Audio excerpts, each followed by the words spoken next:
much. Busy time, very busy time. And let me begin by, again, expressing our support, solidarity, and love for the people of our great country. We're fighting for you, and we're enduring all of this together. And we will soon prevail together, making a lot of progress. We appreciate all of the great assistance from the governors and people within the states. The relationships have been really very good. I spoke with Governor Cuomo. We're working very hard to get additional things to New York as quickly as possible. As you know, we took care of the hospital, including personnel, the 2,500 beds that we built just recently at Javits, including personnel. And we opened it up to COVID. And that's something that we also did in Louisiana, and we're doing it in Dallas. So we have a lot of not only hospitals being built, but now we're manning the hospitals because states are, in many cases, unable to get additional people to work. It's just an incredible situation. There's never been anything like this. One of the most important issues in battling this pandemic is coordinating the delivery of the crucial supplies throughout the nation based upon the most accurate information available. And we've got the best health care and disaster experts anywhere in the world, and everybody will tell you that. And we're dealing with big parts of the world and helping them also through this horrible situation. We're at 151, still 151 nations are going through it. We're working to ensure that the supplies are delivered where and when they're needed. In some cases, we're telling governors, we can't go there because we don't think you need it, or we think someplace else needs it. And pretty much so far, we've been right about that. And we'll continue to do it as it really gets. This will be probably the toughest week between this week and next week. And there'll be a lot of death, unfortunately, but a lot less death than if this wasn't done, but there will be death. We're looking for an obvious focus in the hardest hit regions. Some of them are obvious and some aren't so obvious. They spring up, they come, and they hit you like you got hit by a club, an area that wasn't at all bothered. You look at what's going on in New Jersey. The governor's doing an excellent job, by the way, but how that sprang up. Every decision that we're making is made to save lives. It's really our sole consideration. We want to save lives. We want as few lives lost as possible. It's therefore critical that certain media outlets stop spreading false rumors and creating fear and even panic with the public. It's just incredible. I could name them, but it's the same ones, always the same ones. I guess they're looking for ratings. I don't know what they're looking for. So bad for our country. And so bad, the people understand it. You look at the levels and approval ratings, and they're the lowest they've ever been for media. It's so bad for our country, so bad for the world. You ought to put it together for a little while, get this over with, and then go back to your fake news. During a national emergency, it's just essential that the federal decision makers cut through the fog of confusion in order to follow the facts and the science. Many hospital administrators that we've been in touch with, even in the really hot spots, you know what they are communicating directly with us that their level of supplies are meeting essential needs. And at the current time, they're really thrilled to be where they are. Whenever local shortages are reported, we're asking states to immediately meet the demand, and we're stockpiling large amounts in different areas, and we're going to be discussing that in a little while. But we want distributions to be made on a fair basis. We have to take care of a large country, not just certain areas of the country. But no matter where, we've been there, and we've been there very strongly. I want to thank FEMA. I want to thank the Army Corps of Engineers. I want to thank our military for what they're doing. And we're going to be adding a tremendous amount of military to help supplement the states. Thousands of soldiers, thousands of medical workers, professionals, nurses, doctors. and it'll be a large number. We'll be telling them over the next very short period where they're going. They're going into war. They're going into a battle that they've never really trained for. Nobody's trained for this. Nobody's seen this. I would say since 1917, which was the greatest of them all. The greatest of this type of battle, probably the greatest of them all, right? 1917. Up to 100 million people were killed. In addition, we're working directly with hospitals and existing suppliers and distributors to ensure that those with the greatest need are prioritized. And that need changes. One day it's one state or one locale, one city, and then all of a sudden they're starting to do well. We had some very good reports coming out of the state of Washington, coming out of various parts of California. So areas that we were getting ready to really hit hard, we can now go to other areas. It looks like New York is going to be hit very hard. And Louisiana is just amazing the way it just spread up. And everyone's doing a good job, but they're going to be hit hard. Areas in the country that are not experiencing large-scale infections are requesting supplies beyond what their present circumstances require. And we talk to them and we tell them and we explain it, and for the most part, they're good with it. We think we're right. It's very understandable that officials would seek to get the most they can get for their communities.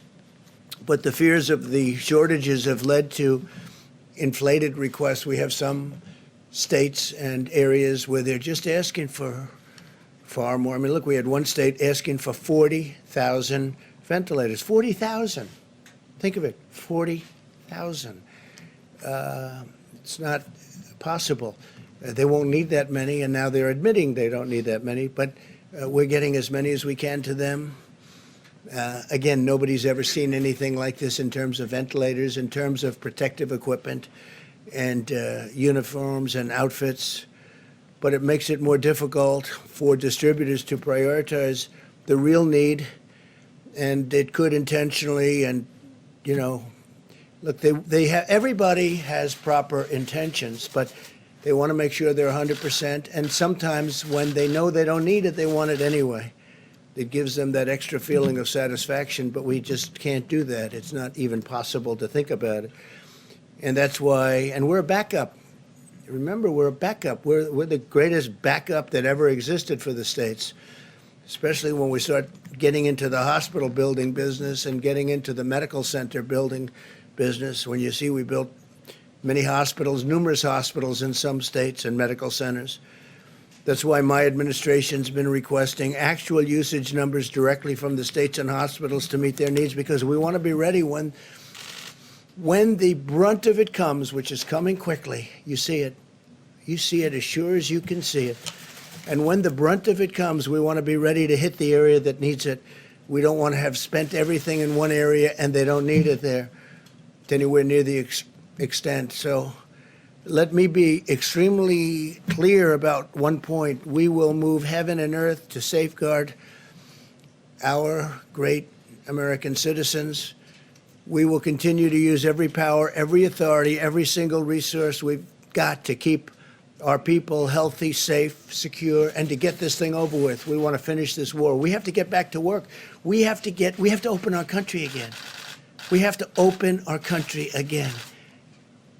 We don't want to be doing this for months and months and months. We're going to open our country again.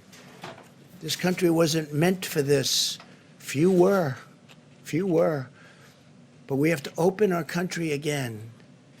I just spoke with the commissioners, leaders of, I would say, virtually all of the sports leagues. Rob Manfred, Commissioner of Baseball, Major League Baseball. Roger Goodell, Commissioner of the National Football League.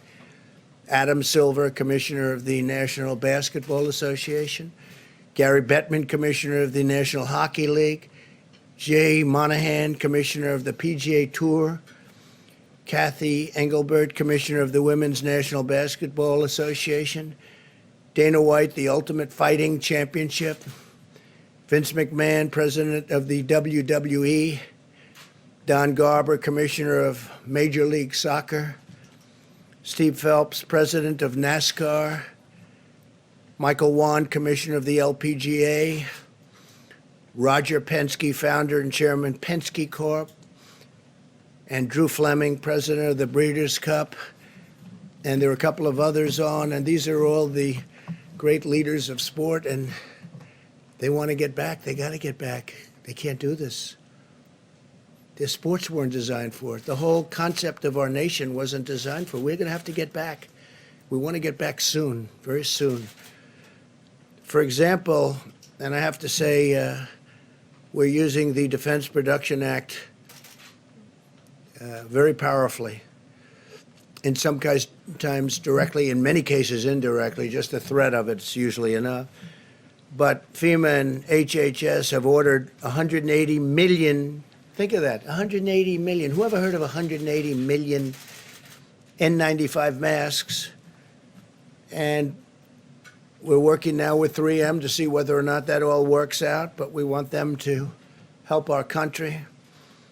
And I think it's going to be okay. We're going to soon let you know, but we need the masks. We don't want other people getting it. That's why we're instituting a lot of Defense Production Act. You could call it retaliations, because that's what it is. It's a retaliation. If people don't give us what we need for our people, we're going to be very tough, and we've been very tough. Usually we don't have to use it, but we've used it plenty. It's turning out more and more, unfortunately, and it works very well. Our supply chain logistics task force, led by Admiral John Polovchek, who's doing a fantastic job, will ensure they're distributed to the healthcare and critical infrastructure workers in the areas with the most pressing requirements. That's the 60 million masks that we're talking about, and the 180 million N95 masks. 180 million. Who ever heard of 180 million masks? And this is a incredible thing. A lot of times, and we have to stop playing this game, if a governor wants 200 ventilators, and I say, no, we're going to send you 1,000. We think you need more than 200. And then the media meets with the governor, and they say, oh, you got more? Well, it's not enough. The president should have sent more. So he's asking for 200. We give him 1,000. They say, how's the president doing? He should have given more, because that's politics. That's politics. And that's unfortunate, because we can't play that game. And, you know, that's one party doing it, and the other party's happy. But they're all really happy, because they should have been doing this work themselves for a long period of time. Many of their cupboards were bare. With respect to the ventilators, FEMA and HHS continue to monitor the data on an hourly basis where provided by the states in order to most effectively target the distribution of supplies. We've been asking states to provide us with daily updates on the number of ventilators and their utilization rates, because some states have more ventilators than they need. They don't even like to admit it. They'll admit it when everything's over, but that doesn't help us very much. This data is vitally necessary so that we can ensure ventilators are getting to the right place at the right time. FEMA, HHS, DOD are developing resources within the next 24 hours. They will have a whole different set of criteria. Every day, it's different criteria. Every day, this horrible, invisible enemy changes a course. It changes course. If you were fighting the normal fight, you know what's happening. They hit one, they hit another state, they hit areas that you didn't expect, but we're watching it and we're capturing it. Our goal is to stay several days ahead of the needs in each state, but we can only do that if the cities and states utilize real-time local knowledge to provide timely and precise data about actual usage. So we have to be able to do that. And if a state has ventilators, as an example, that they know they're not going to need, they should give them over, and we should move them with the other ones. We have now 10,000 in our pipeline, and stockpiled 10,000 close. And we're moving some into New York, so we're going to need some additional.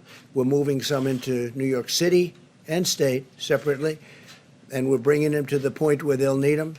I can also report that at my direction, 1,000 military personnel are deploying to New York City to assist where they're needed the most. That's the hottest of all the hot spots. New Jersey is right there. It's right next to it. And I don't know if that's overflow, but New Jersey's, it's a great state, and it's a crowded state also, where you have people on top of people. It's always tough, but we're bringing some of the ventilators. We got some for New Jersey just yesterday, and we're going to bring them some more, including doctors. We're getting doctors, nurses, respiratory specialists, and other support workers. These are from the military. We're taking people now out of our military. We've been doing it, but now we're doing it on a larger basis. And I want to thank Secretary of Defense Esper, who will detail some of what we're doing tomorrow and Monday. As the situation in Washington State continues to stabilize, we're returning a 300-bed federal medical station to a different location, so where we need it, and we appreciate that. They won't be needing it, and we appreciate them letting us know we're going to move it to a different location. It was already built.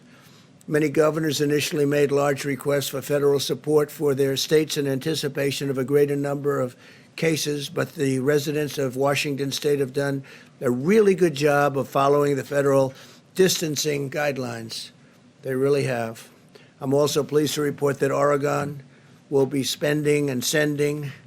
They're spending a lot of money because they really did stockpile well, and they're also sending 140 ventilators directly to New York, which we appreciate.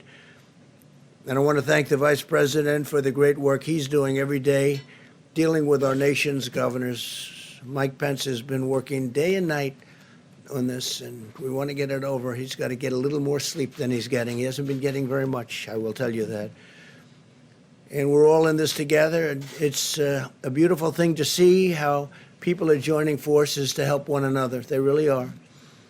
In addition to our courageous doctors, nurses, and healthcare workers, I also want to thank the incredible food supply workers who are feeding our nation. I spoke just a little while ago to Senator Bozeman. You know Senator Bozeman, we all do. He's a great senator. He's a great person.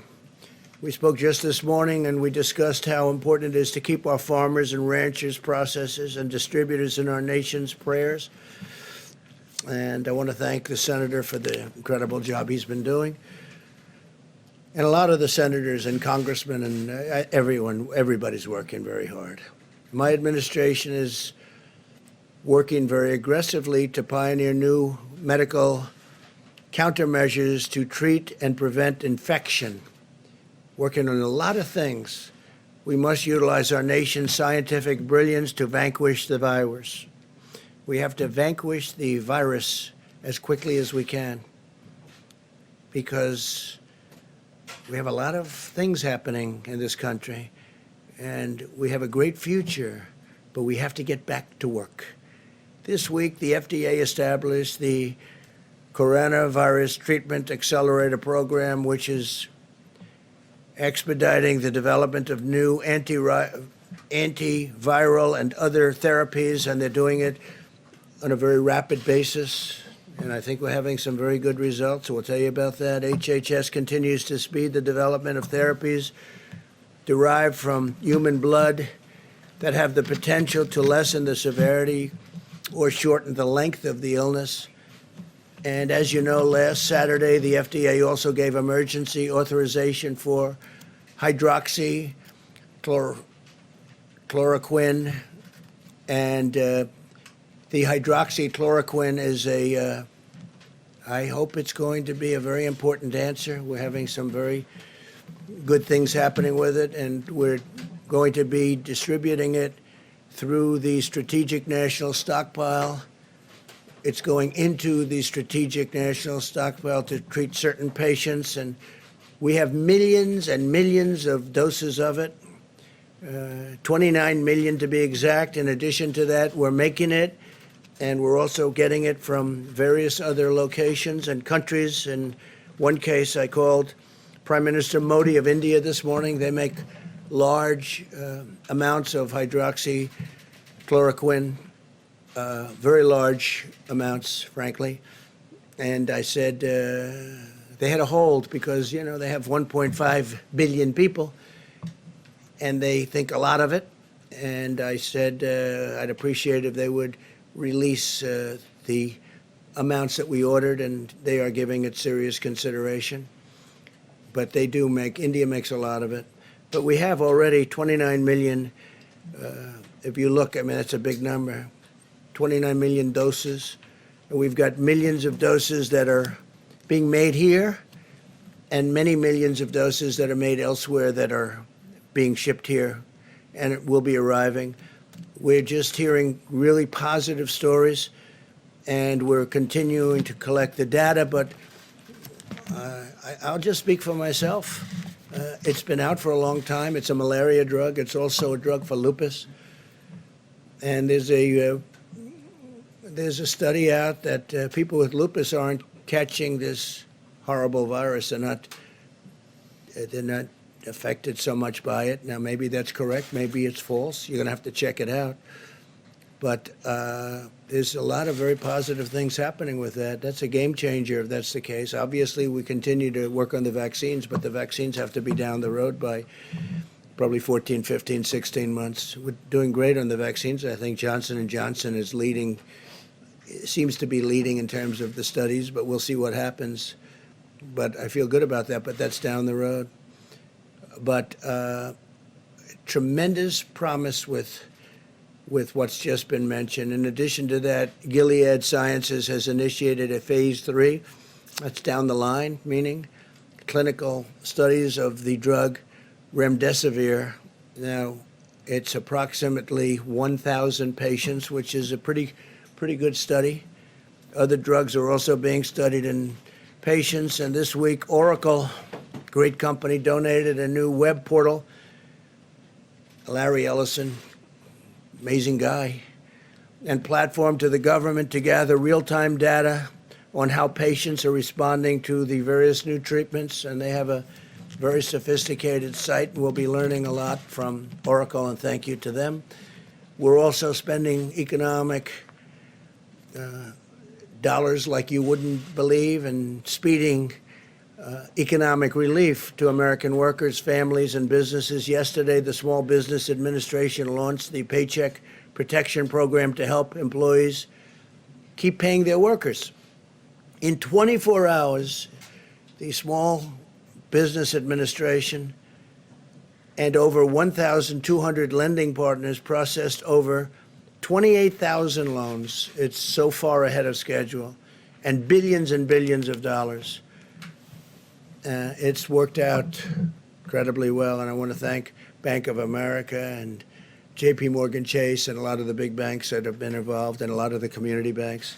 Community banks have really jumped on it, and it's so far going way ahead of schedule. The SBA also clarified that faith-based organizations, including houses of worship, are eligible for the Paycheck Protection Program. That's great. As well as the Economic Injury Disaster Loan Program that you're familiar with, on the same terms as every other applicant. If we run out of funding for the Employee Retention Program, I will immediately ask Congress for more money. This is money that's really going directly to the people that need it, the small businesses that need it, and the workers that need it. Finally, because when we open, we want to open strong with businesses that are going. Remember, we had the greatest economy in the world, and then one day we were told we got to shut it down, stop it, tell everyone to stay home because of this horrible virus, and we did that. And we did the right thing, but now we have to open. We have to open our country.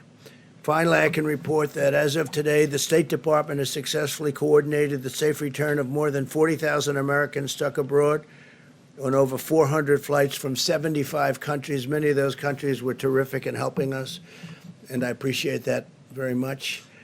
Some of them I had to call the leaders of the country, most of whom I know. And once I did, they snapped like you wouldn't believe. They really helped us great, so I appreciate that. So we brought back 40,000 Americans who were literally stuck in some countries with no chance of getting out. We got them back. 400 flights, 75 countries. Think of that. And those countries, in almost every instance, had a big problem with the virus. I want to thank the American people, most of all, for the selfless sacrifices that they're making for our nation. I know it's not pleasant, although some people have said they've gotten to know their family better, and they love their family more than ever. And that's a beautiful thing. They've actually gotten to know them. They're in the same house with their family for a long time. I guess it can also work the other way, perhaps, but we don't want to talk about that. And I want to encourage everyone to keep following our guidelines on slowing the spread.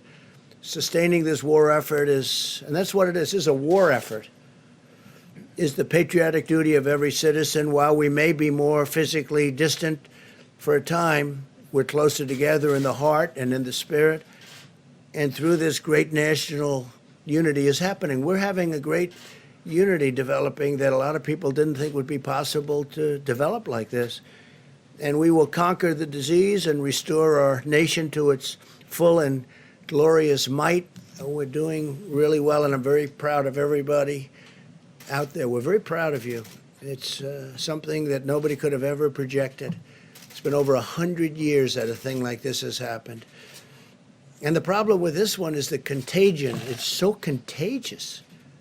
Nobody's ever seen anything like that, where it's so contagious. You can be feet away and just talking to somebody and catch it. You can catch it. You know how long it can live on surfaces. So things that nobody even thought of, the level of contagion. So we're getting there. We're going to make sure that it's over soon. And just keep going. It's not going to be long. And thank you very much. And with that, I'd like to ask Dr. Hahn to speak. And he's been doing yeoman's work at the FDA. Thank you very much, Doctor. Thank you. Thank you. Thank you, Mr. President. I'm going to speak about hydroxychloroquine and the efforts around that. Just to preface, I'd like to echo what the President said about the American people and the resiliency and the just terrific work. Mitigation is such an important part of our fight against the COVID-19 virus. Last week, as the President said, we issued an emergency use authorization to allow the donated hydroxychloroquine to come into the country and enter the general circulation. We are prioritizing this drug to come in for clinical trials, also into general use for physicians, because as you know, physicians, based upon their interaction with the patients, their assessment of the risks and benefits, can write a prescription for hydroxychloroquine if they think it's appropriate for the patient. Being a physician, we do this all the time, and that assessment needs to be done between a patient and a doctor. And then the third portion is we wanted to make sure that these drugs were in the circulation, in the supply chain, so that people who have them or need them for the other indications, lupus, rheumatoid arthritis, had them available. So that was the purpose of the emergency use authorization. One other thing I'd like to mention is that we on Friday stood up a formal convalescent plasma program. We have a great deal of enthusiasm for that. There are some reports that this is of benefit to patients in other countries who have had the COVID-19 virus. And what this means is taking plasma from patients who've had the virus and who have recovered and transferring the immunity, the immunoglobulins, if you will, the immunity from that person to someone who's sick. And we're hopefully expanding that across the country. The Red Cross is involved in that program, and I think it shows a great promise. It needs to be studied like other things, but just like I said before, it provides hope. We don't want to provide false hope, but definitely hope. Thank you. Thank you very much, Mr. President. I'd like to just take a couple of moments to talk a little bit about the public health aspects and how it relates to what the President just said about the need for us to begin to at least think about returning to some degree of normality. And that has to do with what's going to be happening as we end this week and we go into next week. You will be seeing, and we should not be surprised because the kinetics of how this virus works is that we're going to be seeing that there are going to be deaths that are going to continue to go up. But as I mentioned to this group and to the general public multiple times, there really is a cascading of events where you have new cases, hospitalizations, intensive care, and deaths. So at the same time that we may be seeing an increase in deaths, we want to focus on the effect of mitigation is really the number of new cases.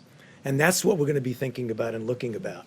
So we're going to pay close attention to that, and hopefully the kinds of mitigations that we're talking about are going to have the impact to allow us to begin to think about maybe changing a bit. So the question arises is the mitigation working? So let's look historically and then just look at the reality of it. Clearly in the countries, China included, that have implemented since very strict kinds of programs of mitigation, clearly it works. In our own country, we've seen indication of that in Washington. Remember, Washington State was the first to get hit, but they put in a really good program of mitigation. And if you look at the charts that Dr. Berg showed the other day, they're still down there doing well. And the reason is, again, what I've said before, but I think it's worth reiterating, that we have two opposing forces here. The virus, which wants to do what the virus wants to do. Viruses transmit from people to people. When people are separated from each other, virus does not transmit. It doesn't go anywhere. And that's the reason why something as simple as the physical separations, because if you look at the Vice President's chart that he shows all the time here from this podium, every aspect of that ending the COVID outbreak in 30 days has some aspect of it of physical separation, whether that's avoiding crowds, whether that's staying 6 feet away from people, whether that's doing teleworking, all of it does that. That's our most important tool. We'll be talking about vaccines and drugs and things like that that will mitigate later. But this is what we really have to do. And I want to actually just plead, as I do multiple times from here, to the American public, you know, as sobering and as difficult as this is, what we are doing is making a difference. So we really need to continue to do that. I must tell you, I was just mentioning to the Vice President as we came in, last night when I wasn't here, I went out with my wife and actually did a little power walking down Massachusetts Avenue. For those who live in Washington know what I'm talking about. And we passed a couple of restaurants where people were getting takeout food. The restaurants were closed to people going in, but they were open to takeout. And I saw something that absolutely made me feel really, really good. They were separating themselves by at least 6 feet. In fact, some of the restaurants had little things on the floor that said, stand here and then stand there. And I think if we as a nation pull together to do that, hopefully when we keep coming back here at these press conferences, we'll be able to show you that that curve that we keep talking about is going in the right direction. And I'd be happy to answer questions later. Thank you. Thank you. Okay, please. You said earlier that the virus is springing up in areas you did not expect. Yesterday you said some states in the country are not in jeopardy. The fact that this is unpredictable, isn't that an argument for every state to have one of these I don't think stay-at-home so. orders? Look, there are some states that are, you have great distance, natural distance, big land, few people, and they're in very good shape. And if there is a case, they can quarantine that person, or that person will be separated, will be brought to a hospital, secure area. So you do have different cases as opposed to a New York or Los Angeles. Los Angeles is doing incredibly well, by the way. But areas where you have lots of people tight together, it's a big difference. So no, they're different. There are many different cases. Please. Mr. President, you mentioned the military off the top. So 1,000 troops going to New York, and then are we expecting other mass deployments around the country? And then is it just the Army? Is it? No, not mass. Many of the places are really in great shape. They really have done a fantastic job. And we may add to the 1,000, but New York will be getting about 1,000 military people, nurses, doctors, lots of other people, because that's what they need. Yeah, and that's medical. No, medical military. Medical military. Please. Sir, you tweeted earlier today that you liked the idea of a second coronavirus task force that was focused on reopening the economy. Thinking about it. So I was wondering if you were planning to go forward with that. Thinking if you about it. Getting a group of people, and we have to open our country. You know, I had an expression, the cure can't be worse than the problem itself, right? I started by saying that. And I continue to say it. The cure cannot be worse than the problem itself. We got to get our country open. Reopening, can you talk about your call with the sports commissioners? Did you say you'd like to see people back, fans back in arenas in as soon as Absolutely. August? I want fans back in the arenas. I think it's no, by whenever we're ready. I mean, as soon as we can, obviously. And the fans want to be back too. You know, they want to see basketball and baseball and football and hockey. They want to see their sports. They want to go out onto the golf courses and breathe nice, clean, beautiful, fresh air. No, I think that people can be I back can't based tell you. on the I can't science tell that you a you're date, saying. but I think it's going to be sooner rather than later. But and you know, we're not going to have separation for the rest of our times on the planet. We need it for this period of time, but eventually people are going to be able to occupy those seats in arenas next to each other, like we have for all of my life and all of your life. They want to sit next to each other at restaurants. They don't want to be, 6 feet away. And some restaurant man called up. He said, I'm worried because I have a small restaurant with not too many seats. I think he said 120. And he said, if I practice what this is, I'm down to 30 seats. I can't make it. I said, don't worry about it. That's for a short period of time. You'll be back to your number of seats. We can't do that. Otherwise, you're making everything. That means your stadium is half the size of what it was a month ago. No. They're going to be close together, but they're going to be breathing air that's not infected, that's not going to kill people. Please. Since you're not committing to pack the stadiums by August, what are your contingency Well, I'm not plans? committing to it. I'm not committing to it. We're going to see where we are. That'd be great if we could. But we're going to be back to good health soon, in my opinion. We're making a lot of progress. And we're making progress because, as Tony told the story about the restaurant and about how they were separated sort of automatically, people are doing that. People are doing that. They're staying in their homes. They don't want to go out. They're doing what they know is the right thing to do. It's not very complicated. It's in many ways it's a very beautiful thing to see. Yeah. Contingency plans for the Republican National Convention. We have no contingency plan. We're having the convention at the end of August, and we think by the end of August we'll be in good shape. We have no contingency. It's going to be in North Carolina, as you know, in Charlotte, and I think we're going to have a gregreat convention. I notice. I think we had an opponent, but I almost didn't know who it was. He got 0.00001% of the vote, but I heard he dropped out 3 or 4 weeks ago. I'm not sure. Maybe you could tell me. That's the kind of opponent I had. And hopefully we have another one just like that in Joe. Mr. President, this weekend lawmakers are working on the next round of relief packages. What was not in the stimulus package that you signed last week that you would like to see in phase 4? Well, I think we're going to need more money for the small businesses. It's been working out so well. It's been so efficient. The banks have been doing an incredible job. I think we're going to need more money there. I think. We'll see. But based on the first couple of days, it's been incredible.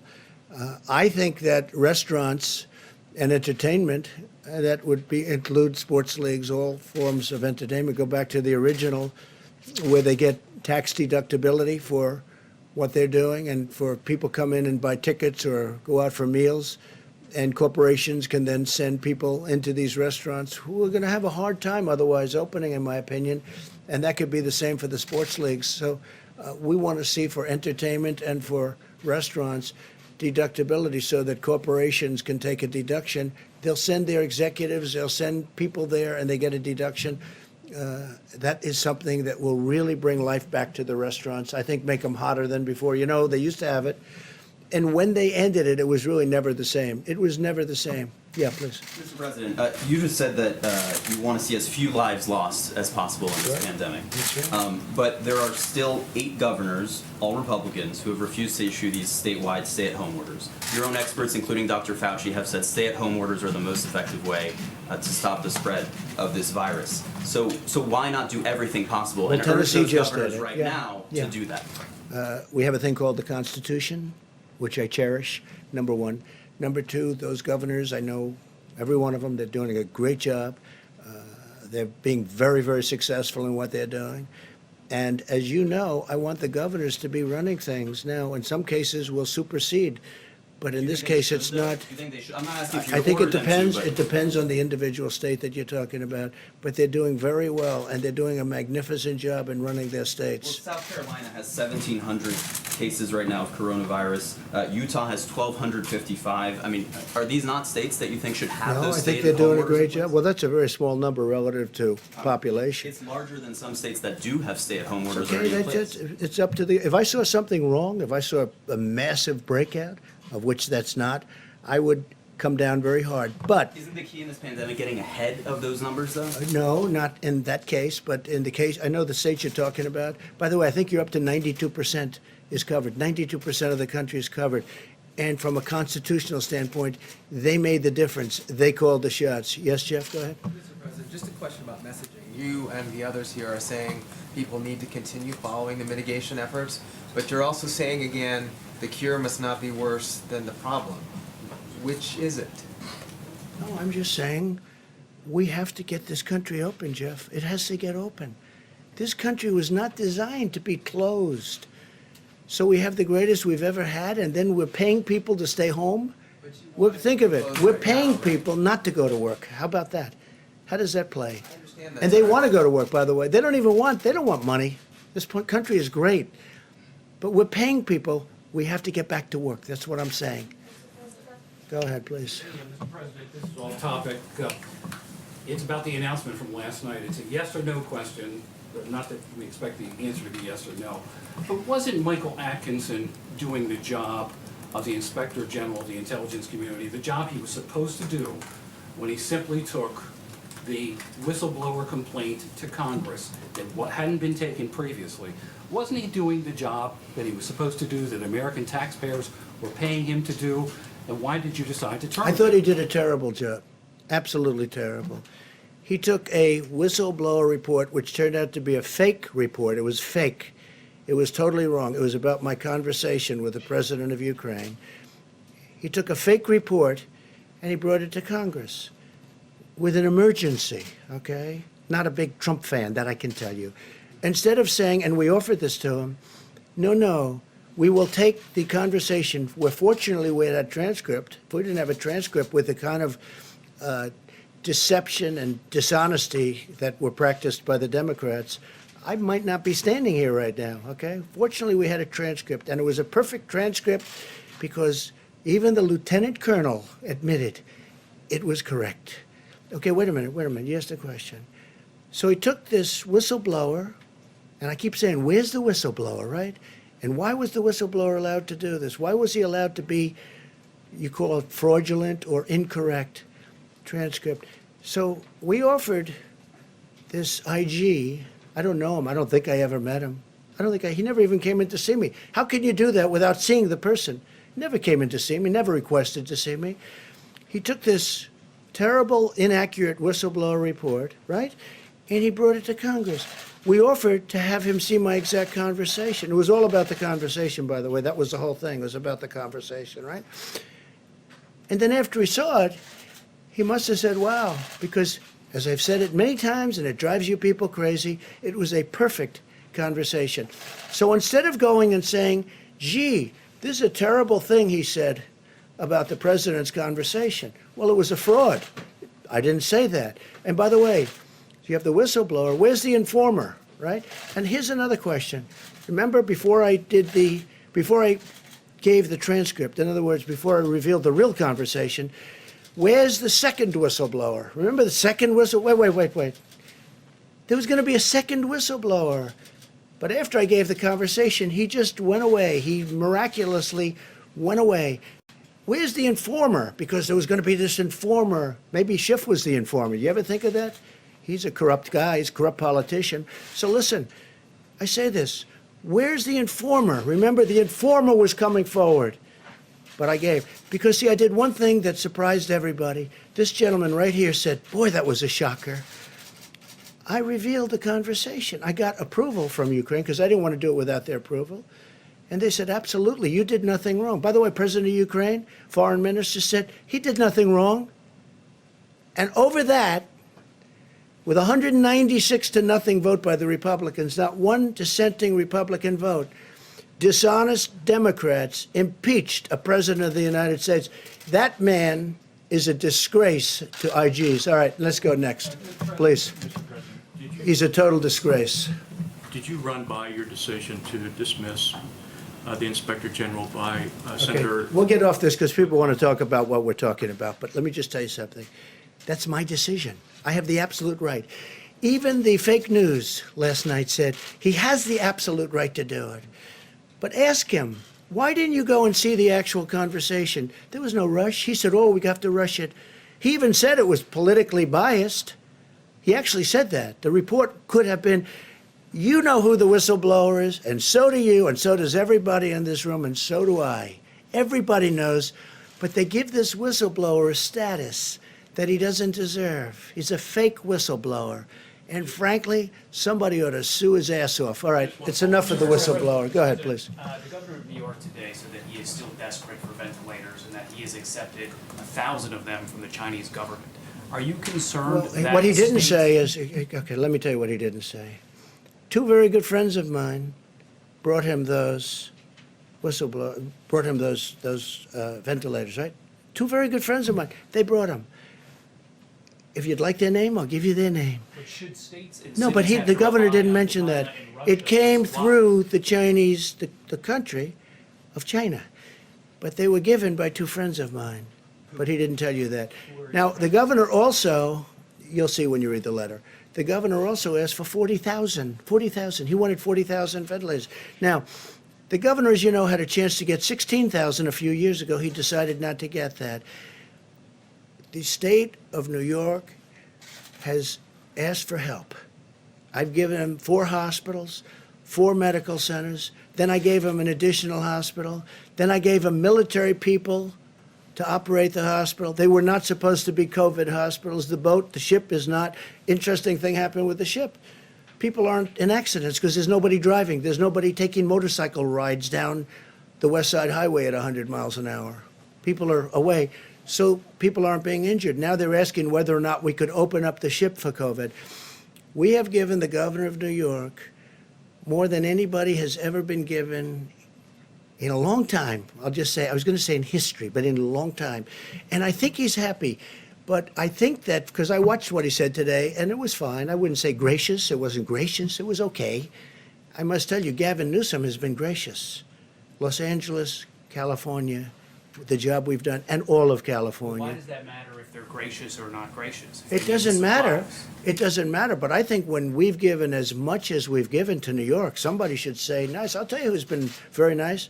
Mayor de Blasio has been very nice. He understands what we've given him. We brought him some more ventilators, too, yesterday. But nobody has been given like New York. And I think, I know he appreciates it. He just can't quite get the words out, but that's okay. When he says that he needs 40,000, Mr. President. Please, go ahead. Let me come back to Dr. Fauci's comments on... To which one? Dr. Fauci's Yeah. comments on mitigation. On the reproductive value of the virus, the WHO had it at, I think, 2 to 2.6. Others had it a percentage point or 2 higher. Do we have a new number now based on those mitigation techniques? Have we managed to bring it down? Well, Deb, I think maybe you should answer that, right? Dr. Birx, please? Yeah, sure. Go ahead.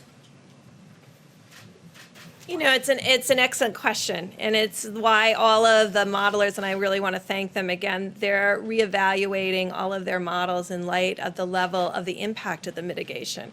Remember, none of us had really been through this before. So when we modeled school closures and distancing and staying at home and all of these pieces, that had never really come into the model before. They're working on that very diligently now. Of course, just to be clear, we won't know how valid the models are until we move all the way through the epidemic. What we're triangulating right now, and instead of working on R naught, we're looking at testing and triangulating testing, test positive cases, hospitalizations, ICUs, and of course, the recoveries, because that's also very important to us. I think it's very important that the American people know that there are equal number of states with less than 5% positives despite high levels of testing. So there are states that are mitigating and making this work. There are also the states that you know of, the 18 states that have the larger outbreaks, and we're watching them very carefully, triangulating for them all of the information to ensure that clients who come to the hospital are cared for. And then there's states in the middle that we're trying to figure out, are they changing or not? Each of those states and each of those epidemics within those states may have a different R value. And that is what we're trying to figure out, and it's very variable on each of these factors, but the bottom line is, and I think going into this weekend, it's really important for the American people to know this. Spain and Italy are moving through this. They are seeing their number of cases drop. They're seeing the number of people in hospitals drop. We are about, on our models and on the actual data, about 12 days behind them. At the same time, we see in the United States really good case studies of the impact at Washington State, of California, and then a series of smaller states where we're trying to learn from them how to do surveillance. And with these new HHS, Abbott ID Now kits, and I just want to thank Admiral Giroir for getting them out, being able to look at testing in a more comprehensive way so we can be doing surveillance and mitigation simultaneously so we can answer that very question.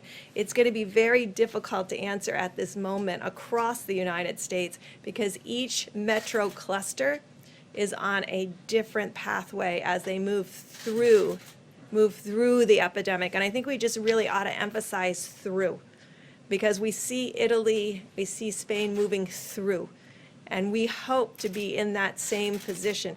At the same time, as the president said, he's concerned about every single person that is succumbing to this virus. We all are.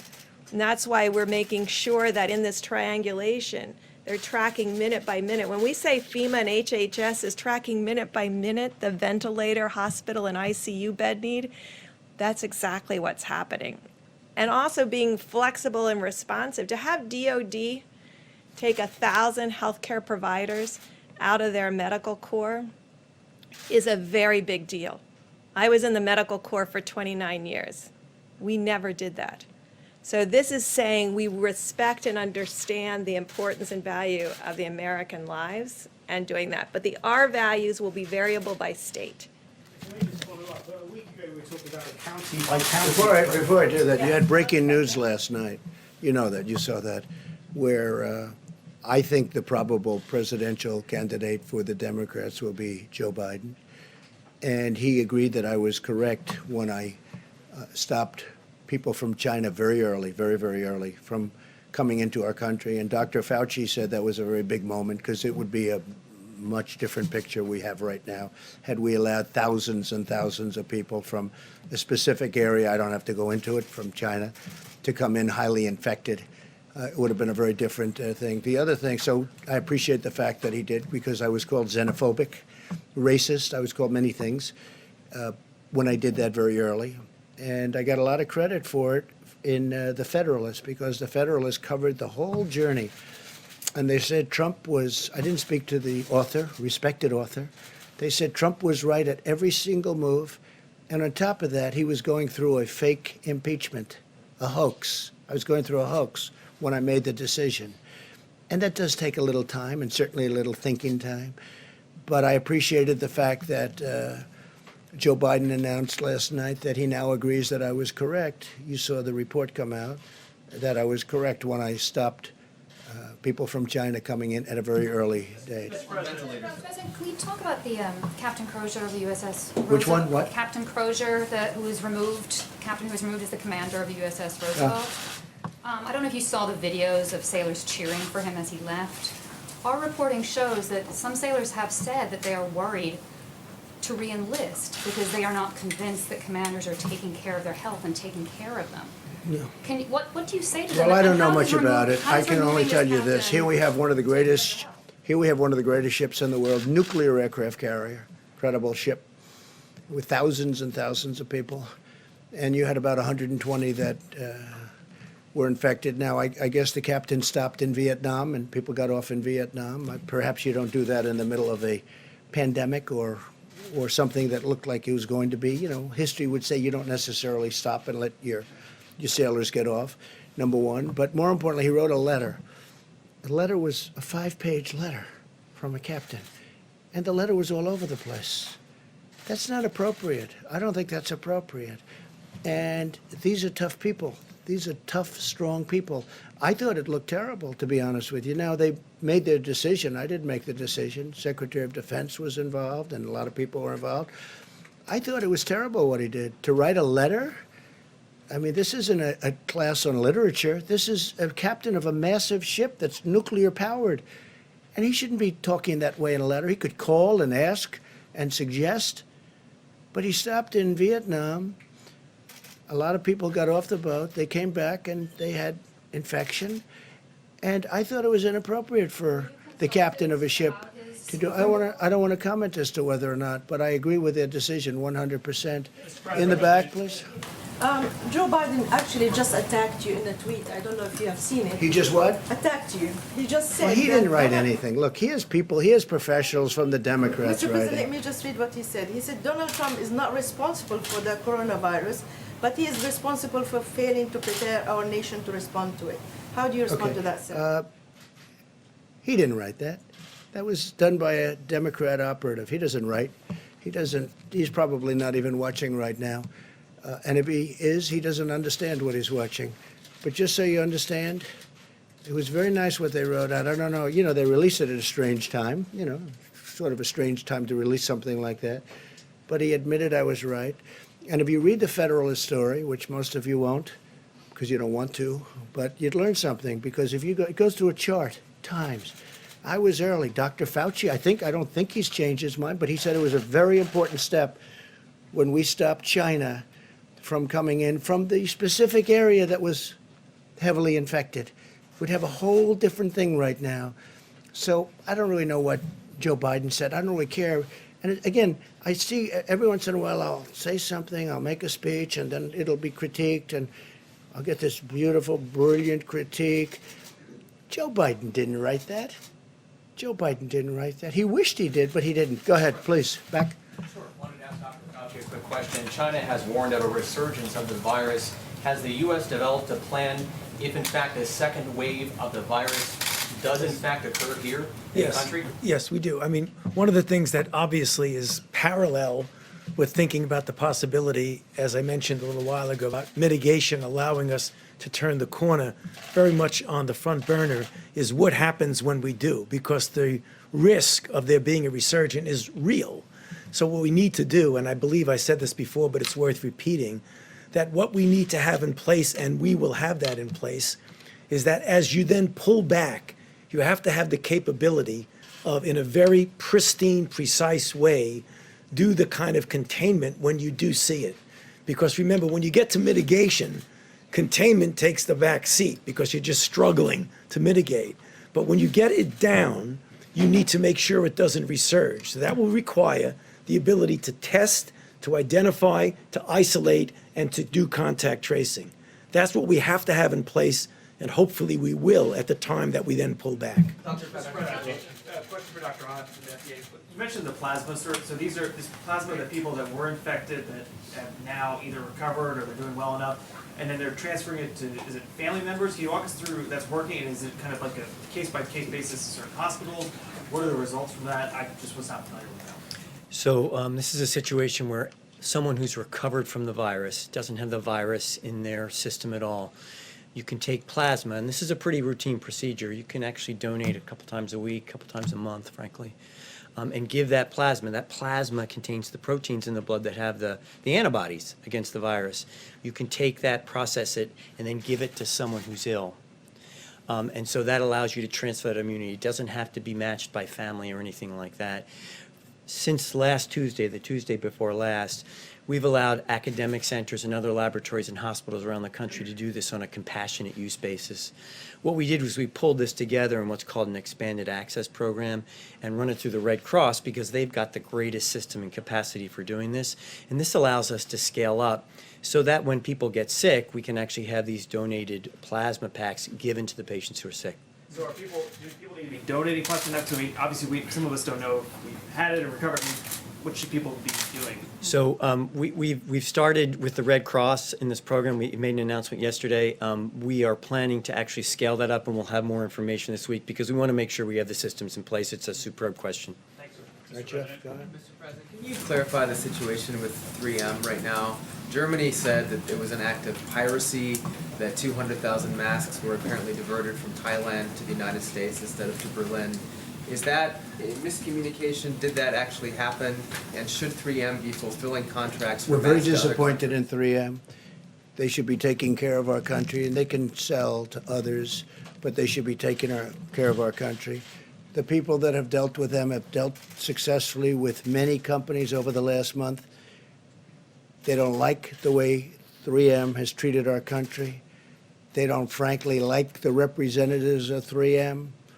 And no act of you said piracy, right? Piracy? For German? There's been no act of piracy. No, there's been no act of piracy. It's the opposite. 3M has not treated our country well. And if they do, great. And if they don't, they're going to have a hell of a price to pay. Okay? I say it that way. And I watched him on television on something talking about how this is so hard to believe, so hard to fathom. They ought to get their act together, because I got involved and I looked at what happened, and they have not, 3M has not treated our country well. Just clarify about that German order. Go ahead, Was please. that diverted, sir, or was that not? We'll get you the information. Can I ask for Dr. Fauci? I was wondering about what you're seeing as far as lupus patients in regards to coronavirus. I know the president mentioned this earlier, but what does the medicine say? What is the question? Is that, what is the incidence of coronavirus? If you have lupus, do you have a greater chance of getting coronavirus? There's, right now, this is being looked at in a natural history study. We don't have any definitive information to be able to make any comment on that. It's an obvious good question, because it might be a way for us to get some interesting and potentially important data as to the role of those medications. But that's something that is now being looked at, but we don't have any data to be able to say anything definitively. And I hope they use the hydroxychloroquine, and they can also do it with Z-Pak, subject to your doctor's approval and all of that. But I hope they use it, because I'll tell you what do you have to lose? In some cases, they're in bad shape. What do you have to lose? It's been out there for a long time, and I hope they use it. And they're going to look at with doctors, work with doctors, get what you have to get. But we have it stockpiled, and we have a lot of it, and we're getting more of it. And as I told you, I spoke to Prime Minister Modi. We're getting more of it, but we have a lot of it. And I hope they use it, because it's been used for a long time, and therefore it's passed the safety test. FDA has been terrific. Dr. Hahn, I appreciate it very much too. But I've seen some results. Now, it's early, I guess. It's early, but they should look at the lupus thing. I don't know what it says, but there's a rumor out there that because it takes care of lupus very effectively, as I understand it, it's a drug that's used for lupus. So there's a study out there that says people that have lupus haven't been catching this virus. No, maybe it's true, maybe it's not. Why don't you investigate that? And there's also other studies, with the malaria, that the malaria countries have very little people that take this drug for malaria, which is very effective for malaria, that those countries have very little of this virus. I don't know. You're going to check it out. But I think people should, if it were me, in fact, I might do it anyway. I may take it. Okay? I may take it. And I'll have to ask my doctors about that, but I may take it. Yeah, please, go ahead. Mr. President, last week, the last couple of days, you've been really optimistic about Russia and Saudi Arabia coming together on a deal on oil. But in the last 24 hours, the OPEC Plus meeting's been pushed back. They've traded some really Well, critical... OPEC can do whatever. Look, I've been against OPEC all my life. Because what is it? It's an illegal, you could call it a cartel, you could call it a monopoly, there's a lot of different names for it. But it broke down very violently. Very violently. So I don't care about OPEC. I really don't. I couldn't care less about OPEC. Let me just say, no. I think they're going to settle it. You know why? Because they're going to be destroyed. They're destroying themselves if they don't. Russia, it's a very important, and we had a very good conversation, President Putin and myself, very good. But Russia, a big part of their economic well-being is from oil. Well, oil is at a record low. Nobody's ever seen anything like it. It's actually lower than you even think. And it's to their advantage. Obviously, it's to Saudi Arabia's advantage. They told me they're discussing, Saudi Arabia went much further than that. He thinks that a deal is going to be made. at 10 million barrels reduction, and maybe more than that. He actually indicated it would most likely be much more than that. So we'll see what happens. I mean, we're going to see what happens. But as far as OPEC is concerned, I mean, I was against OPEC for years and years because I thought it was very unfair to our country. The beautiful thing is we have built one of the great, one of the things we've done is created so much we produce. We're the #1 producer in the world right now. I don't like it for a different reason, because it's going to hurt a lot of jobs in our country, this price. It's going to hurt a lot of jobs. Now, with all of that being said, people are going to be paying 90 cents a gallon. Did you ever hear of that? What's that, 1952 or something? All right? So from that standpoint, but you know what? I am a big believer in our great energy business, and we're going to take care of our energy business. And if I have to do tariffs on oil coming from outside, or if I have to do something to protect our thousands and tens of thousands of energy workers and our great companies that produce all these jobs, I'll do whatever I have to do. Okay? Yeah, ma'am, go ahead. Yeah, you tweeted a little while ago about how sad it is for kids they don't have Little League right now. But I'm wondering if you're willing to share about your youngest son and how he's dealing with life and sheltering in place, not going to school, no sports. Well, he's a good athlete, and he loves soccer, and he's like everyone else. I mean, everything's shut down. He's in his room. He's happy, but he's not as happy as he could be. He'd like to be playing sports, Barron. And let's see what happens. But we have to get back. We have to get back. Remember that. We have to get back, and we have to get back soon. Okay? On the jobs reports numbers. Do you guys ever stop? Do you want to keep going for a little while? Huh? I mean, do you ever stop? How many times you ask? And in many cases, it's the same. Actually, a lot of good questions. Go ahead. But keep going, yes? Yes, sir. So you're not going to blame me that I kept it going too long? People said, oh, he kept it. Every time you'll ask it. No, I mean, no, it's amazing. Tony, every hand went up. I thought we've gone through I think every single hand went up the last time.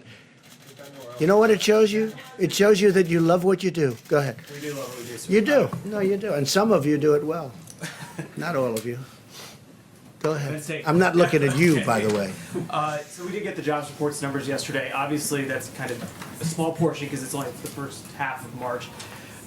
Was there anything in there that was any sign of optimism? Obviously, we all saw the numbers, down in retail, down in hospitality. Was there anything that you said, okay, maybe with this virus we will see some sort of net gain? Look, the job numbers are what they are. We asked everybody to go home, don't work. So the numbers are going to be, astronomical. We understand that. I understood that. I know somebody said the numbers are meaningless, and then they took that to mean, oh, jobs don't mean anything, and it was just another fake news story. It wasn't me that said it, by the way. It was a very smart person, but they meant it by saying it really is what. That's why I answer your question very carefully. The numbers are what they are. We know the numbers were going to be massive because we told everybody to go home and lock your door, essentially, right? Don't come to work. You can't come to work. Don't go outside. Don't breathe. Don't do anything. We got to open up our country. But I know that it's coming back. And in my opinion, it will come back very strong. There's a tremendous energy. There's a tremendous demand. And some good things have happened. I mean, I don't know. There's one habit that, as you know, most of you, a lot of you have covered me a long time before I did this. I was never a big believer in shaking hands. But I decided if you don't shake hands, you're not going to be winning a lot of contests. Right now, I'm not sure you have to shake hands anymore. A couple of people have told me, Deborah, you told me, that if we didn't shake hands, the incidence of flu's a big deal also. And that flu might be cut down in half. Who knew that shaking hands was such a bad thing? I felt it. I mean, I always felt it. And, I was never to a point where I can't shake somebody's hand. I knew people like that too, but there weren't too many of them. But when I ran for office, all of a sudden I'm shaking hundreds of hands. And if I don't, I wouldn't even be standing here. But I think that's a custom that maybe people don't have to. We have to get close together. We have to sit together at the stadiums. We have to sit next to each other and wrestle. All that stuff is going to happen. But I think the concept of shaking hands maybe is something that's going to be a little bit from the past.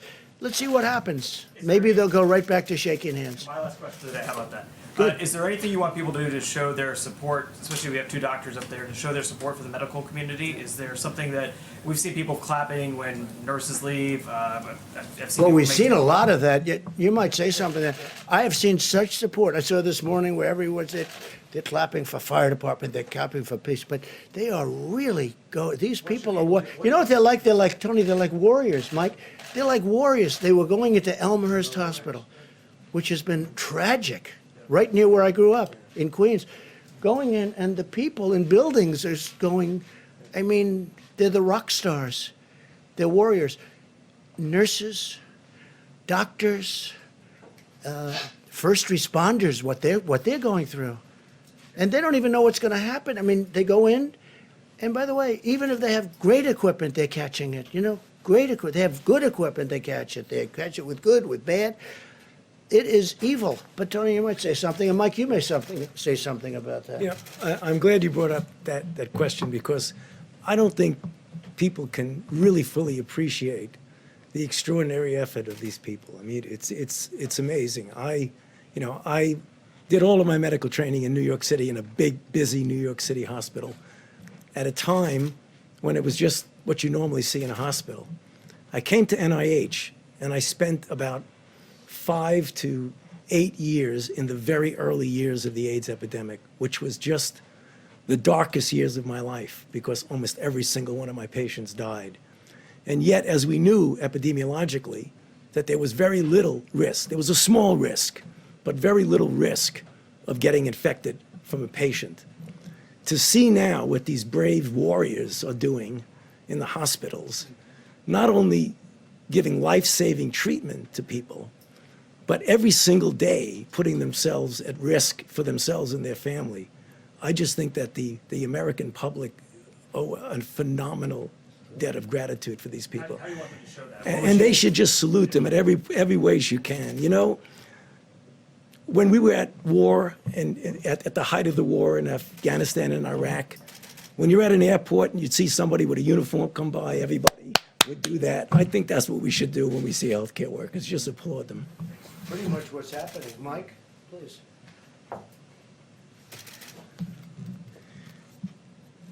The stories are incredibly moving about what healthcare workers are doing every day. It's not just that they're going back into the hospital. In places like New York and New Jersey, earlier than that in Washington State and California, where this first began. It's not just that they're providing care to people, but because of the nature of how contagious the coronavirus is, they're also supplementing for family. I mean, that's what gets to me.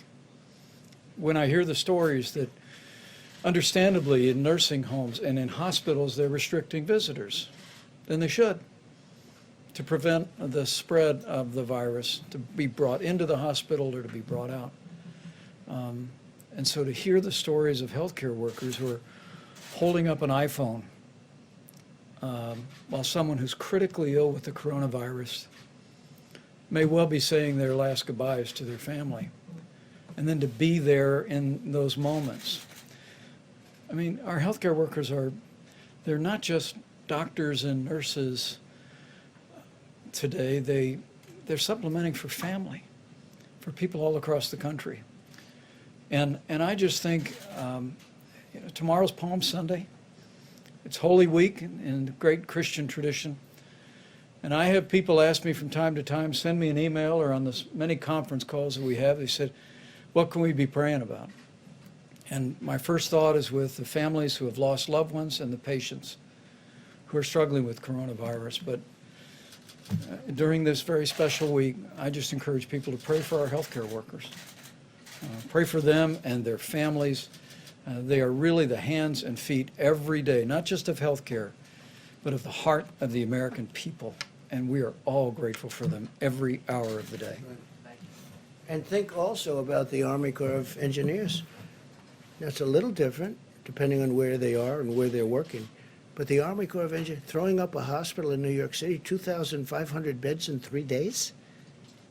I mean, think of that. And FEMA, what they're doing. And the National Guard is now delivering for the states because the states were unable to get, we'd drop it at a big warehouse where we're told to drop it. And the states were unable, some of the states were unable to bring it from the warehouse to the site. So we got the National Guard to become a delivery service, if you can believe it, and they would bring it. And some of those sites were dangerous sites. They were very dangerous sites. Think of that. It's been amazing. It's been amazing. I just think, I've never seen anything like it. I'm so proud of this country. And really, it's a world problem, and some countries in the world are just handling it so well. You know, again, I keep saying it's 151. That was as of 2-3 days ago. It's probably more. Some people said they didn't know there were that many countries. That's how big this is. And Mike said something else. So, yeah, Palm Sunday, tomorrow. Think of it. We're not going to churches on Palm Sunday. But think of next Sunday, Easter. And I brought it up before. I said, maybe we could allow special for churches. Maybe we could talk about it. Maybe we could allow them with great separation outside on Easter Sunday. I don't know. It's something we should talk about. But somebody did say that, well, then you're sort of opening it up to that little, you know, do we want to take a chance on doing that when we've been doing so well? But Easter Sunday, Palm Sunday, I'm going to be watching tomorrow, live from Riverside, California, great church. But I'm going to be watching on a computer, right? On a laptop.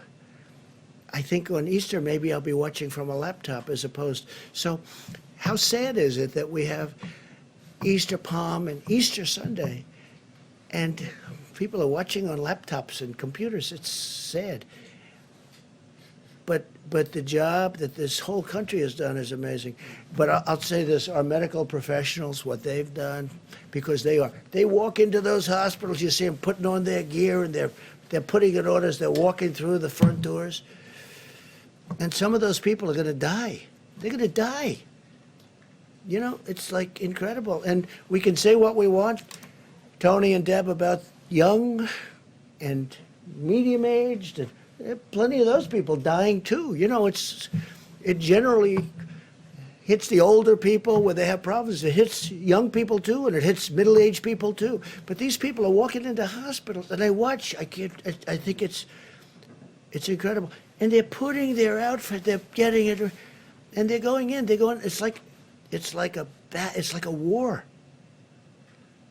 Again, there's never been anything so contagious as this. In 1917, it was vicious if you got it, but it wasn't contagious like this. Now, in 1917, had they had the internet and all the means of communication, they could have practiced distancing. You know, by the time people started thinking in those terms, they lost, I guess, 75 to 100 million people. So that's modern, you know, that's a modern day great thing that happened. Please. Yeah, just on antibodies. To what extent do you think that you can use antibody tests to determine who can go back to work and how quickly? Well, I don't know. I'd rather leave that to the doctor. Doctor, do you have an answer to that? You think it'll be a tool? We think it'll be a tool to help us get people back to work. It'll be additional information because, as you know, if you have an antibody, that means you were exposed and have recovered from it. That, with the information about diagnosis, should help. But how quickly can you scale up this testing to determine on a large scale how many people can go back to work and have these antibodies? So as you know, a couple weeks ago, we provided a great deal of regulatory flexibility around this. A lot of great developers have been working on this. Dr. Burks put a call out to the academic labs around the country to do this, and we've been working very closely with a number of manufacturers. So we think that it can be scaled up relatively quickly. Mr. President. Mr. President, a question for Dr. Fauci. In a recent interview, you had said that you knew the 15-day guidance would not be enough. I wanted to ask your confidence level about the 30-day guidance and whether it'll be enough. You know, it's tough to talk about levels of confidence, but I can tell you one thing that I feel strongly, that if we do in a very proactive way what I said in my opening comments, and people literally across the country as a baseline have that physical separation, and As we've mentioned up here, there'll be varying degrees of that depending upon whether you're in New York City or you're in a place that's less. But every place, everybody should be doing some degree of this physical separation. If we do that, again, I have confidence that what we will see is the turning around of the curve. Whether or not it'll be all the way down where we want, it's impossible to say. I would be foolish to say that. But the one thing I am confident in, so let's take this to the bank, that mitigation works. So it does. We've seen it in other countries. We've seen it in our own country. And that's the reason why I keep coming up at every chance I get to plead with the American people to please take a look at those guidelines that the Vice President keeps putting up with his chart. Because every single one of those points has something to do with physical separation. And mitigation does work. But again, we're not going to destroy our country. We have to get back. Because, you know, at a certain point, you'll lose more people this way through all of the problems caused than you will with what we're doing right now. What we're doing right now, I think it's going to be very successful. But you know what? I don't know. We have a big decision to make at a certain point. Okay? We have a big decision to make. We went this extra period of time. But I said it from the beginning, the cure cannot be worse than the problem itself. And we cannot let that happen. We have an incredible country. We were having the greatest period in our country's history from an economic standpoint and many other ways. We cannot let this continue. So at a certain point, some hard decisions are going to have to be made. Go ahead. Mr. President, ventilator manufacturers are doubling, tripling, even quadrupling their production in some cases. That's true. And yet medical experts and some of these manufacturers are predicting that there will still be shortages of tens of thousands of ventilators. Is it time for you to level with the American public that there likely will be shortages of ventilators in some cases? Could be. I mean, it could be you have shortages, and it could also be that you have some that have way overestimated the number of ventilators they need. We think that, we have a good amount ready to move. I mean, literally, like an army. They're ready to move to any hotspot. But some of the ones that you're talking about, always a nasty question from CNN, but some of the ones, because I think that, frankly, because you know what, you've asked that question about 10 times over the course of about a month. Look, we're mobilized and ready to go. We have a lot of ventilators ready to go. And if we had given them all out, we wouldn't. And you would be overstocked in many areas. What we're doing is we have a very good plan to take from some areas, even though we have the 10 or almost the 10,000, we're also taking from areas that won't be as badly hit as today we think they will be. There will be some areas hit harder than we think, and there's nothing that Deborah or Tony or any of these professionals can do about it. This thing moves in a lot of ways. But what we're going to do is we are going to have, and you look at us compared to a lot of other countries, we're in much better shape. But these professionals have done an amazing job.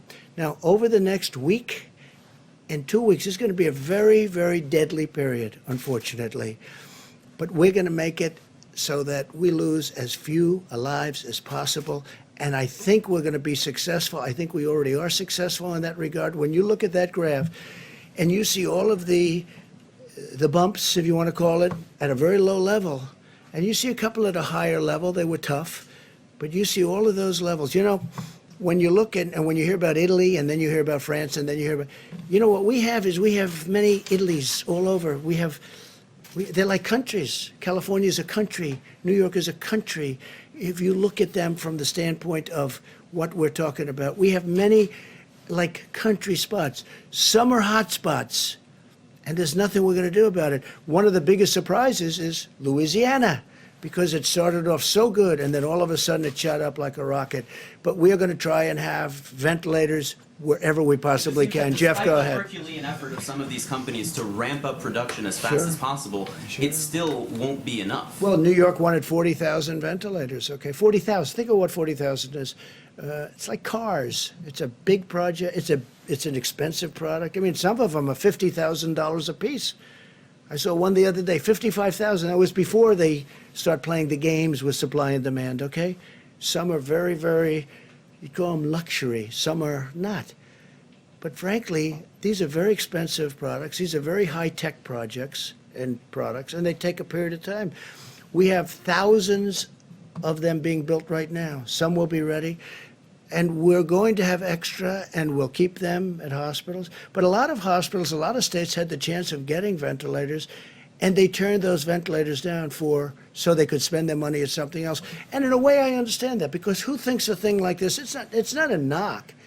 If I'm told, like perhaps New York, you can spend $1 billion on ventilators and get 16,000 or a massive number of ventilators that they've been offered over the years, or you can build a new bridge or road or something. I mean, I understand how that works. I'm not blaming anybody. I'm just saying a lot of the states had chances of stockpiling a lot of ventilators.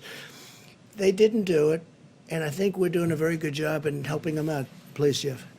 And it's a very fair question. I understand that question very well. Yeah. To follow up on what you and the others have been saying today about it being a deadly week or two coming, can you give us a sense, or perhaps Dr. Birx, of what that means numerically? I'd like to ask also, I'd like to say, we know pretty much the line of attack. We know the numbers. The numbers are the numbers. They seem to be checking out, unfortunately, or in some cases, they're on the low side, which we're very happy. We want to keep them on the very low side, and that's where we're headed, and I think that's maybe where we're headed. But I'd like to ask maybe you and Tony, where is the week or the number of days of greatest attack? What will be our worst day, if that's possible to determine? I think that's what you're asking, right? And how many deaths exactly are you expecting? So as you can look in the places that are the most difficult hit right now, the Detroit area, the New York area, the Louisiana area, and we are doing it by the counties in those states, because there are, mostly it's metro areas and the bedroom communities around those metro areas, because people went to work and got exposed and came home and exposed other. If you look out in New York now, you see that it's in Long Island and it's out in Suffolk County and Nassau County. All of those counties, Wayne and Oakland, they're all on the upside of their curve of mortality.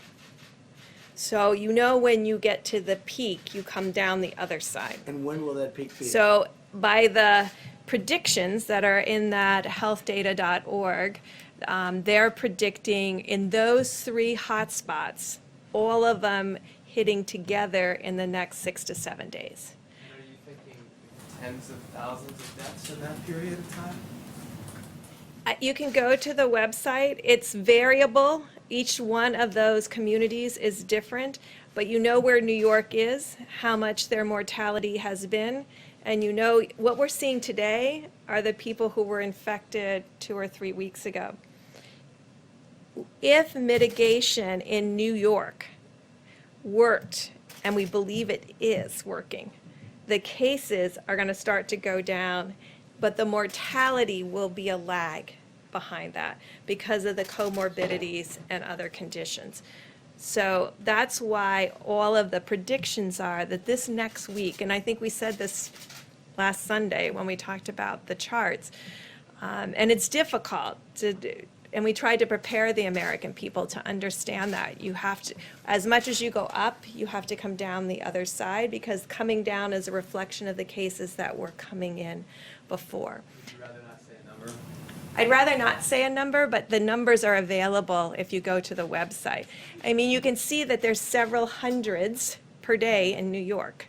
And I think Governor Cuomo has talked about that increasing still into the 500, 600, 700 range a day. So, that's very concerning to us.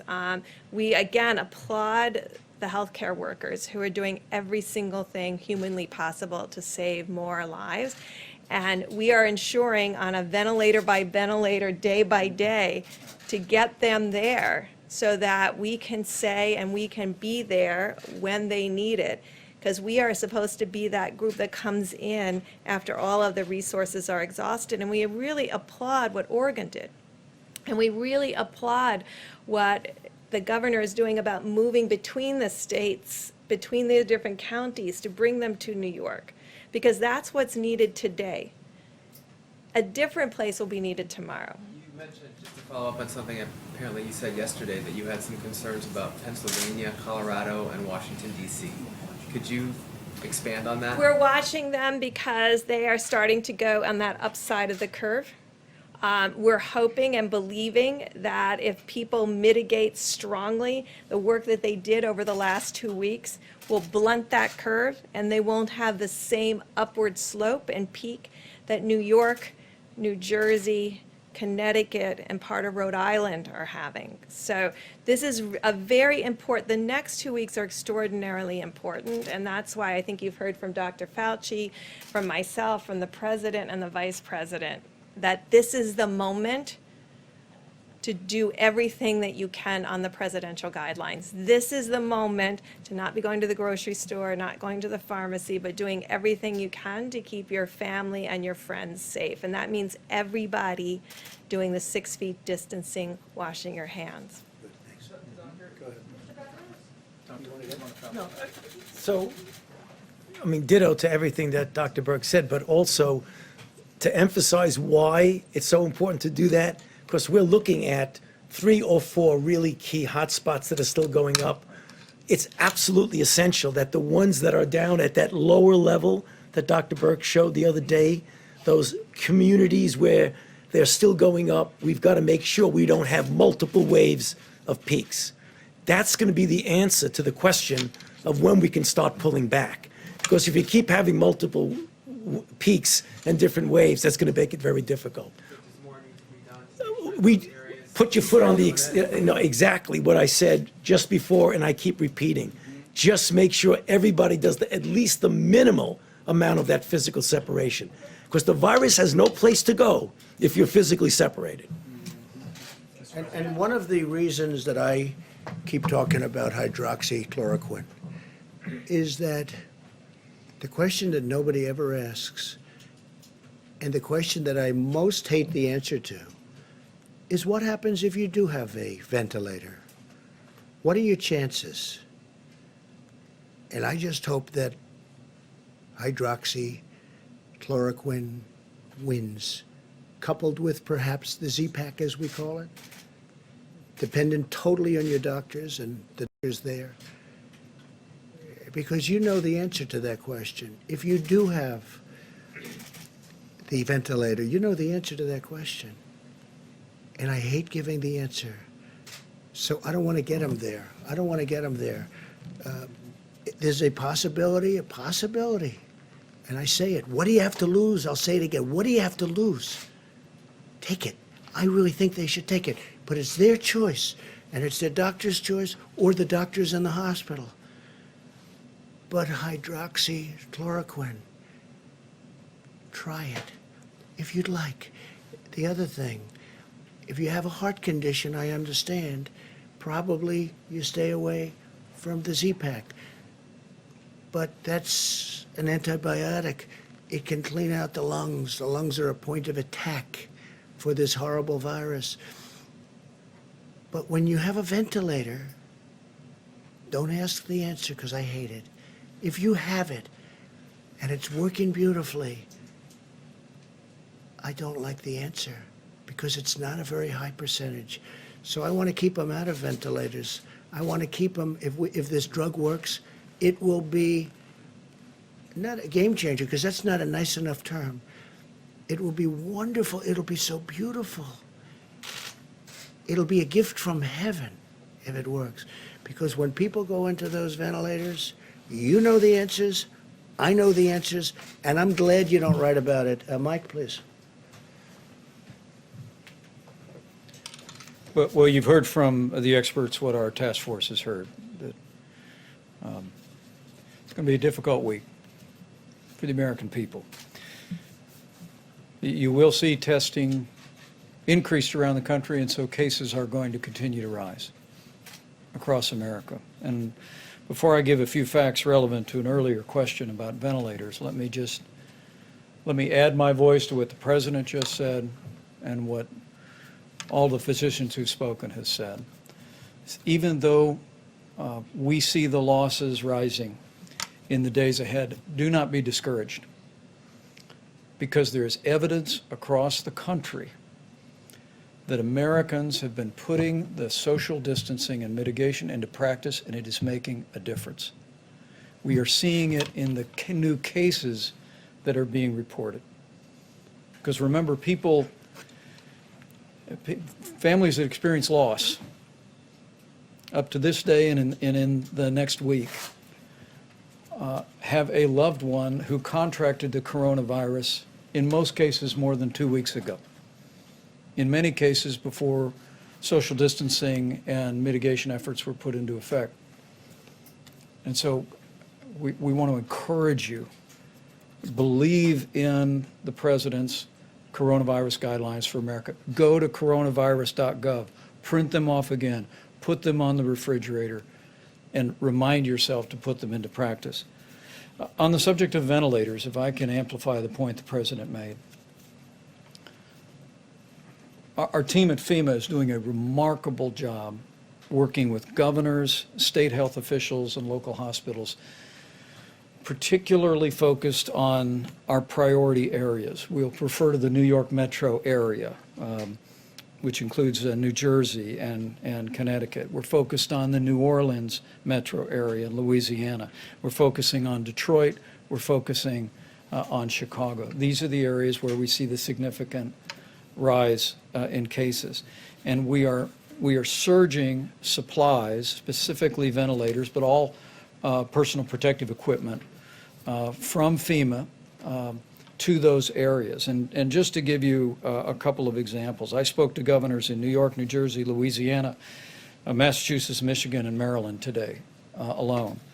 And in those cases, Governor Cuomo is actually assessing all of the available ventilators. We've sent 4,400 ventilators already to New York. As has already been referenced, they're going to receive a shipment of over 1,000 from overseas. And allow me to say, as I told her personally today, the governor of Oregon, Governor Kate Brown, her unilateral decision to send 140 ventilators because Oregon, they felt Oregon today is in a place where they could give those ventilators to New York, to me was in the very highest American tradition of loving your neighbor. And when I talked to Governor Cuomo, Mr. President, he actually told me they never asked Oregon for the ventilators, and Governor Brown hadn't even called him to tell him that she was doing that. It really is remarkable. When I talked to Governor Hogan today, and the President and I will be speaking to all of America's governors on Monday again, I told him how inspired I was and how he ought to spread the word to other governors in areas where they can spare resources to be joining with us at the federal level and providing them to states at the point of the need. But just a few for instances. As we track New Jersey, as I told Governor Phil Murphy, we deployed 200 ventilators to New Jersey today. Louisiana, where we're monitoring literally hour by hour what's taking place in New Orleans with some encouraging news, but still great challenges. Yesterday, you heard the President say that we deployed 330,000 gowns that have been delivered to the public health systems and hospitals there, 200 ventilators. I spoke to Governor Charlie Baker today and was able to inform him.